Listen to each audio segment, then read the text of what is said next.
Aha, səhv eləmirəmsə biz keçmişdik də. Məsələn, my name is Akshin bərabərdir I'm called Akshin. Bunu keçmişik. Evet, Aha. kesinlikle. Burada really niyə görə var? Hə, onların ikisi eynidir. Zaten demişdik ki, my name is məsələn deyirəm Telnaz. Eyni zamanda da deyə bilərəm ki, I am called Telnaz. İkisi də eyni şeydir. Fərqi yoxdur. Bayaq dediyimiz kimi ikisini də deyə bilərik. Sadəcə I'm called Telnaz daha çox British aksentə daha çox gözümüzə çarpır. Daha çox görəcəyimiz, yəni British aksentə aid bir şeydir. Daha çox tez-tez görə biləcəyimiz bir şeydir. Bir də burada really niyə var? Baxın, ingilis dilində çox xırda bir şey var. Sözü deyirlər. Məsələn, burada really deməsəydi, olacaqdı A1.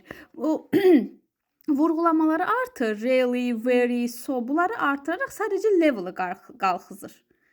Yəni, bu cümləni A2 eləyən oradakı really'dir. Siz də danışanda, of course, really, very, belə o elə bir artırırsan şiddətində cümlənin. O zaman level qalxır. Sadəcə budur. Hətta A2-dən B1-ə belə eyni cümlədir. A1, A2, B1. Sadəcə ora vurğulamalar gətirdiyiniz halda danışığınız yüksək dəyərləndirilir. Yəni o qulağa daha xoş gəlir. Daha çox yerlilərinki kimi gəlir, belə deyək. Yəni yerlilər kimi danışmaq istədikdə biraz cümlələrə o belə deyək, bəzək kimi desək, really, so, very artırsaz daha çox onların danışığına oxşayacaq danışığınız. Okay?